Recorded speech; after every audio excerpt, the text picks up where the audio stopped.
করব জায়েজ কলকা, বাট অপরিষ্কার না জায়েজ কলকা।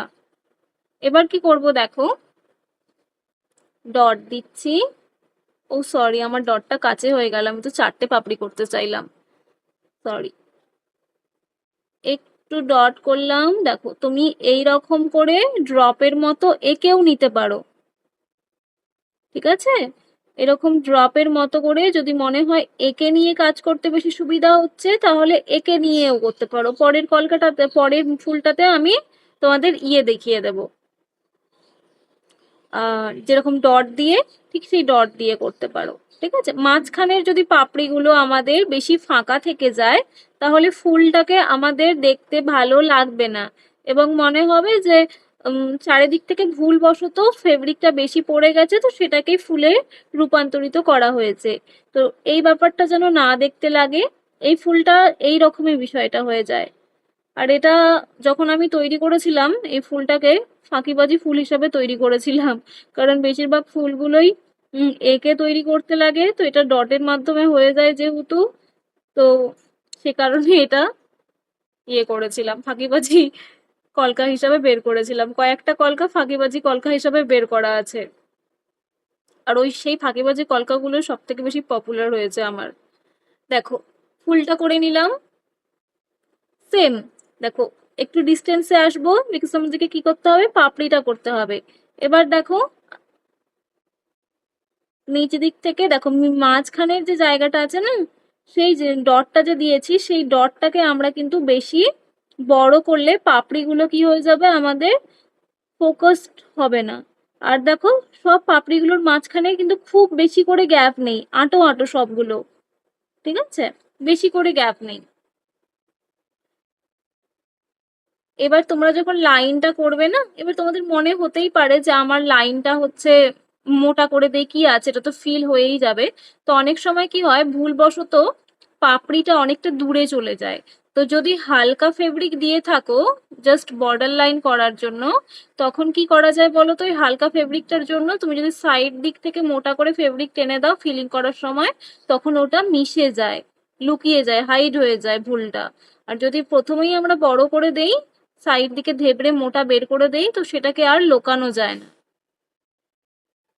ছোট ছোট টিপস, হ্যাঁ, ছোট ছোট জিনিসগুলো দিয়ে কিন্তু আমাদের ফিনিশিং চেঞ্জ হয়, এবং তোমার কাজ কতটাকে পছন্দ করবে, কতটা পপুলার হবে, সেটা এই ছোট ছোট জিনিসগুলোর মধ্যে দিয়েই থাকে। যতটা পারি আমি মৌখিকভাবে এক্সপ্লেন করি। তারপরেও কি বলেছি, যখন কারো কাছে শিখবে, আমাদের তো মুখে বলা কথাটা কানে আমরা শুনতেই পাচ্ছি, কিন্তু তারপরেও আমরা কিছু জিনিস যেগুলো খেয়াল করব, সেগুলো হচ্ছে চোখে খুব ভালো মতো করে দেখবো কোন দিকে যাচ্ছে, কোন টাইমটাতে তুলি নড়াচ্ছে, কোন টাইমটাতে কে কোন জায়গায় বসছে, কোন জায়গায় দাঁড়াচ্ছে, এই ছোট ছোট জিনিসগুলো আমাদেরকে দেখতে হয়। দেখো এবার কি করছি, কমা করে দিলাম, ঠিক আছে? কোথায় কমাটা করলাম, এই কাছে। জয়েন করার কোনো চেষ্টা আমরা করব না। এবার কি করব বলো তো, এবার হচ্ছে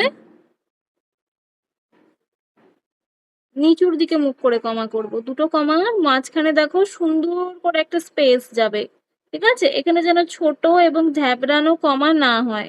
যদি তোমরা ছোট এবং ধ্যাবড়ানো টাইপের কমা করে দাও, বা ডাবল ফিলিং এর কমা করে দাও, দেখতে খুব বিচ্ছিরি লাগবে। এবার আমরা কি করব, উপরে যাব। উপরটাতে আমরা যেটা করব, উপরে হচ্ছে আমরা 4টে পাপড়ি করব না, আমরা 3টে পাপড়ি করব।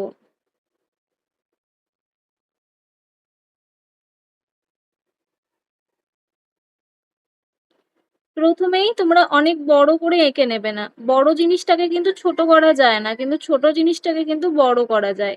প্রথমে কি বলেছি তোমাদেরকে, আগে ফিনিশিং এর পেছনে ছুটবে, ঠিক আছে? আর সোশ্যাল মিডিয়াতে প্রচুর জিনিস ভুল শেয়ার করা থাকে, তো নিজেদের সেন্স গুলোকে কাজে লাগাবে, ঠিক আছে? আমি বললাম মানেই যে এটা ঠিক এমনটা নয়। নিজেদেরকে জিজ্ঞাসা করবে যে এটা হলে তাহলে তো এটাও হতে পারতো। যত বেশি কোশ্চেন করবে দেখবে তত বেশি শিখতে পারবে, আর যারা বেশি কোশ্চেন করে আমি তাদেরকে খুব পছন্দ করি। আমার কাজ এইভাবেই শেখা হয়েছিল। কেন হচ্ছে না, কেন পারছি না, এইটা দেখ। আচ্ছা আপাতত এবার কি করব, দেখো আমরা আবারও সেই ফুল আঁকবো, ঠিক আছে, একটু দূরে যেতে হবে, খুব বেশি দূরে চলে যাবে না। এবারের আগেরটাতে তো এঁকে নিয়ে করলাম, এবারটা না হয় ডট দিয়ে করি।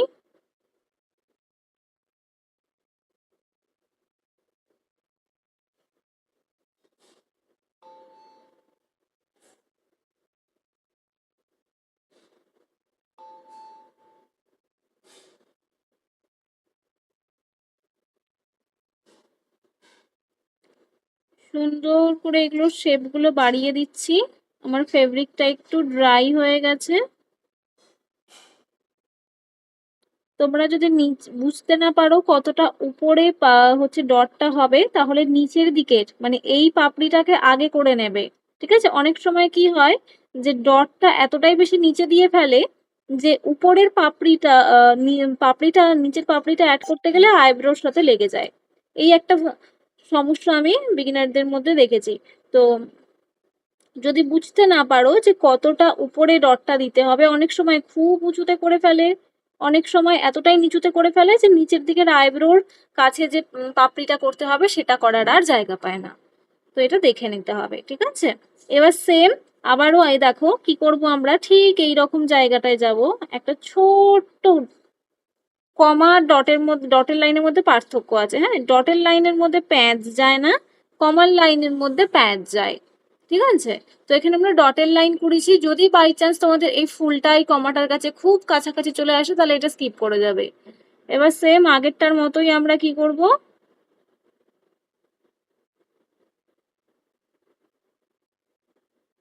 কমা করব পরিষ্কার করে,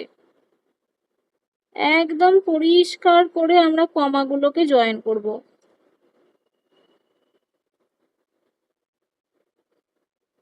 সেম এই দিকেও তাই করব, একটু ডিস্টেন্সে আসবো। এবারটাতে এঁকে নিয়ে করছি। ভালো করে খেয়াল করলে আমি তুলিটাকে নাড়িয়ে নিলাম গোল করে একটু, এতে করে গ্রিপ হোল্ড হয়, পজিশনের প্রবলেমটা চলে যায়। এই জন্য বারবার করে বলি যে যখন আমি যে জিনিসটা তো মৌখিকভাবে এক্সপ্লেন করছি ওটা তো তোমরা কানে শুনছোই, কিন্তু খুব ভালো করে তাকাবে কি চলছে, কখন তুলি ওঠাচ্ছি, কখন তুলি ঘোরাচ্ছি। আর যদি অফলাইন কারো কাছে কিছু শেখো তখন পজিশন চেক করবে। এখানে তো এটা যদি অফলাইনও হতো তাহলেও এখানে পজিশনের ব্যাপার ছিল না, কারণ আমি একই অ্যাঙ্গেলে বসে সেটা অফলাইন হোক বা অনলাইন হোক কাজটা করি।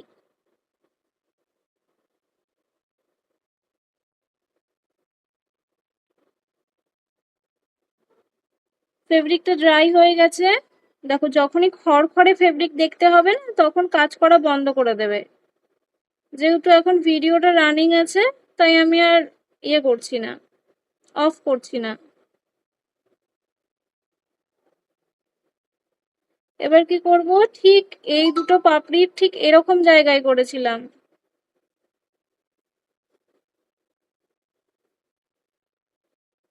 এবার কি করব, এই পাপড়িটার উপরে উঠিয়ে যেন না দাও।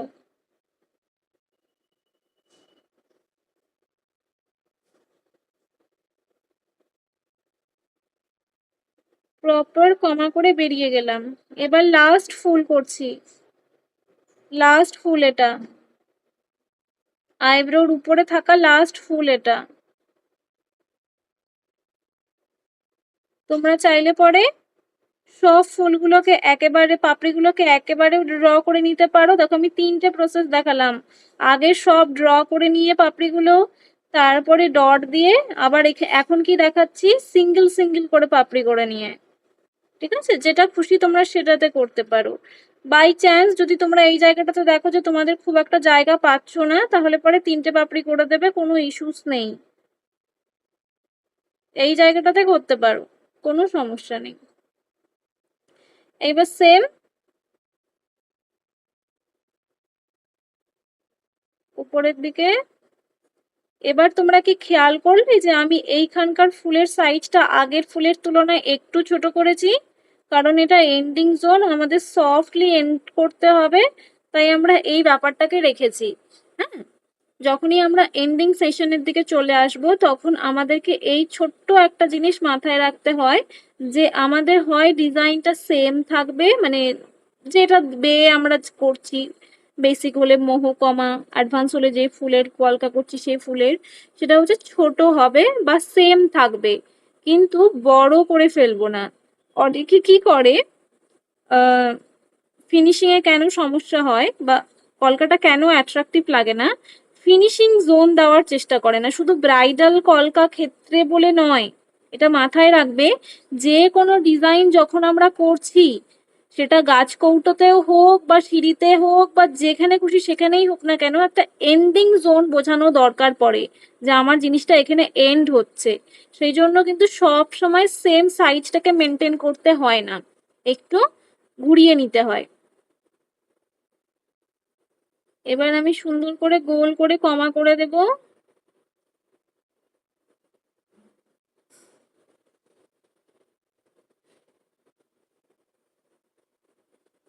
গোল করে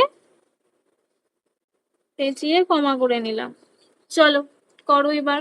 হয়ে রয়েছে, আমরা যদি মনে করি যে আমাদের কাছে সময় কম আছে আমরা ছেড়ে দিতে পারি, সময় অসুবিধার কিছু নেই। এবার কি করব, ড্রপ করব। যতটা জায়গা রয়েছে সম্পূর্ণ জায়গাটা জুড়েই ড্রপটা করব। ফেব্রিকটা ড্রাই হয়ে গেছে আমার।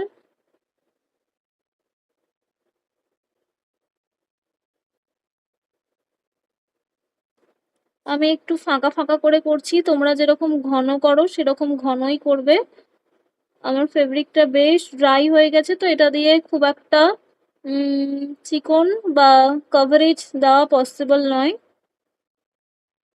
অ্যাকচুয়ালি পসিবল নয় বললে ভুল হবে, পসিবল, বাট ভীষণ সময় সাপেক্ষ হয়ে যাবে, যেহেতু রেকর্ডিং নিচ্ছি তো আমার ফোনে অত স্টোরেজ নেই।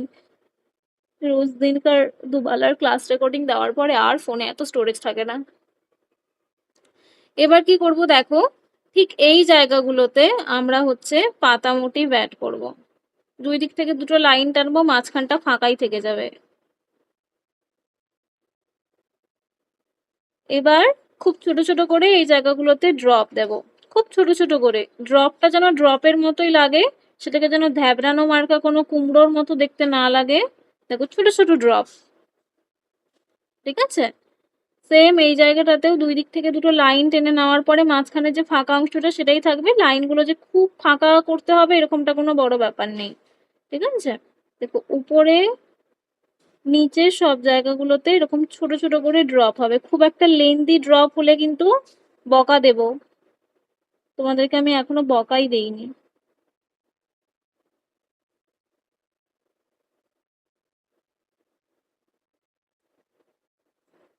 কি করলাম, এইদিকে পাতা করে নিলাম। খুব যে বড় বড় পাতাগুলো তাও কিন্তু নয়, খেয়াল করে দেখো মাঝখানের ভি সেকশনে পাতাগুলো বসছে আর বাকিটাতে কি বসছে, ড্রপ বসছে। বাকিটাতে সম্পূর্ণ জুড়ে দেখো ছোট ছোট করে ড্রপ বসছে।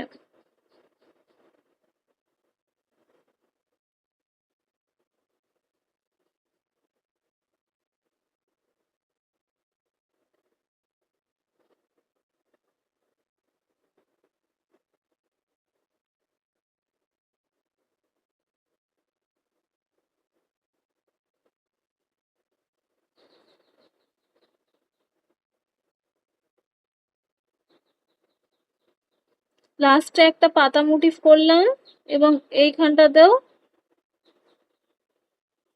ড্রপ করে দিলাম। ওইখানে আমি খুব একটা ফিনিশিং দেইনি, বিকজ আমি খুব তাড়াতাড়ি করছি কমপ্লিট করার জন্য, স্টোরেজটা যাতে আমার একটু কম খায়। খুব কম কম স্টোরেজ আছে আমার ফোনে বর্তমানে। এবার যেটা করব দেখো, আমরা আপাতত যেরকমটা আছে আমরা ছেড়ে দিতে পারি, কোনো সমস্যা নেই। এই জায়গাটা আমার চোখে একটু ফাঁকা লাগছিল, তাই আমি এইটুকু জায়গাকে একটু ছোট ছোট করে ড্রপ করলাম। ড্রপটা যেন ড্রপই মনে হয়, এমনটা যেন মনে না হয় যে ড্রপের বদলে তোমরা ওখানে ভুল করে ফেব্রিক ইউজ করেছো, সেটা যেন দেখে এরকম না মনে হয়। আর এইখানটাতে আমি ড্রপটাকে স্কিপ করে গেছিলাম। এবার দেখো আমরা যেটা করব, আচ্ছা উপরের দিকের জায়গাটা ঠুঁটো লাগবে। আমরা এই জায়গাটাকে, এর আগেই আমরা প্রথমেই শিখেছিলাম যে আমাদের একটা শেপ মেনটেন করতে হয়, যে শেপটা সবার উপরে যায়। তো দেখো আমরা ওই ব্যাপারটাকেই কিন্তু এখানটাতেও সেই রকম ভাবেই ফলো করছি। এবার এখানে একটা ছোট ড্রপ, এখানে একটা ছোট ড্রপ, এখানে একটা ছোট ড্রপ, একদম ছোট ছোট করে কাজগুলোকে করছি, খুব কিন্তু মানে বড় করে জিনিসটাকে হাইলাইট করার চেষ্টা করছি না। এবার কোনো কারণবশত তোমাদের যদি মনে হয় যে তোমার কমাগুলো বড় বড় লাগছে, যেরকম আমার চোখে এই কমাটাকে বড় লাগছে, ঠিক আছে, তো ওই দিকে করেছি, একদিকে করবো আর একদিকে করবো না, এটা হয় না। তো আমি এরকম করে ড্রপ ইউজ করে নেব। চাইলে পরে সুন্দর এরকম করেই ছেড়ে দিতে পারি, কোনো ইস্যুস নেই, ঠিক আছে। কিন্তু আমরা এখানে ডেকোরেশনস করব। আমরা কি করব, শুধু নিচ দিকটাতে ইয়েলো কালারটাকে এখানে বসাবো। এবার তোমরা কালারফুল কালার্স এর মধ্যে প্রথম দিন নলেজের ক্লাসের মধ্যে যে যে ইয়েটা লিখেছিলে, কালারগুলো লিখেছিলে, সেই সমস্ত কালারগুলো ইউজ করতে পারো। পিঙ্ক কালারের ফ্যামিলি ইউজ করতে পারো, অরেঞ্জ কালার ইউজ করতে পারো, আর কি কি কালার ইউজ করতে পারো তোমরা, পার্পল কালার ইউজ করতে পারো, কিন্তু ইউজ করতে পারো না হচ্ছে গ্রিন কালার আর হচ্ছে ব্লু কালার। এবার তোমরা যদি মনে করছো আমরা অন্য কোনো জায়গাতে কাজ করব, দেখো ইয়েলো কালার ইউজ করার সঙ্গে সঙ্গে দেখো লুক চেঞ্জ হয়ে যাবে, একদম লুক চেঞ্জ হয়ে যাবে। শুধু গোড়াটাই দেবো, ঠিক আছে, যে জায়গাটায় চিকন হয়েছে। হালকা করে এরকম ভাবে তুলিটাকে একটু, মানে ওখানে কোনো রকম কোনো ইয়ে করতে হবে না যে বর্ডার লাইন দেখাতে হবে বা ইউ শেপে দিতে হবে, এমনটা না। জাস্ট একটু করে দেখো, কোনো রকম প্রেসেস নেই যে এইটুকু জায়গার মধ্যে দেব বা এই রকম ভাবে দেব। জাস্ট আমরা গোড়ার দিকটাতে দেব এবং ফুলটা যে আমাদের হোয়াইট সেটা আমরা বোঝাবো। এক্ষেত্রে যদি তোমাদের ফুলগুলো ফ্যাকাশে থাকে এবং ইয়েলো কালারটা দিয়ে থাকো, তাহলে কিন্তু এটা ভাইব্রেন্ট দেখতে লাগবে না। দেখবে আমার আমার পোস্টগুলোতে, আমি জানি না তোমরা আমাকে ফেসবুকে ফলো করো কি করো না, আমার দুটো প্রোফাইল, একটা মন্দিরা চক্রবর্তী, একটা কলকাট বাই মন্দিরা। তো কলকাট বাই মন্দিরাতে আমার জাস্ট টিউটোরিয়াল ভিডিওই শেষ হয়, আপলোড হয়, আর অন্য কোনো ভিডিও আপলোড হয় না। বাট কনসেপচুয়াল কাজগুলো আমি আমার প্রোফাইলে আপলোড করি। তো সেখানে আমি একটা কমন কোশ্চেন খুব পাই, সেটা হচ্ছে যে কালারগুলো ভাইব্রেন্ট লাগছে কি করে। তো কালারগুলো ভাইব্রেন্ট লাগার পেছনের কিন্তু রিজন হচ্ছে হোয়াইট কালারটা, ঠিক আছে। সবাই কালার ইউজ করে কিন্তু সবার কালারগুলো দেখবে ভাইব্রেন্ট লাগে না। তো আমার অ্যাডভান্টেজেস এটাই, যেই কারণে আমার কনসেপচুয়াল আর্টগুলো রিচ যায়, ভাইরাল হয়, এই কারণেই। যেহেতু আমার কাজটা যেটা আমি নিজে চোখে দেখছি সেটাই ভিউয়ার্সরাও তাই দেখছে, এই শুধুমাত্র কালারটার জন্যই, ঠিক আছে। এখানে কিছু কিছু জায়গায় আমি ডট দিলাম, যেখানে যেখানে আমার ফাঁকা ফাঁকা মনে হচ্ছিল। তোমরা চাইলে পরে এই জায়গাগুলোতে অরেঞ্জ কালারেরও ডট দিতে পারো। আচ্ছা, ডটটা আমরা করে দিলাম মাঝখানে, দেখো সুন্দর করে ছোট ছোট করে ডট করে দিয়েছি।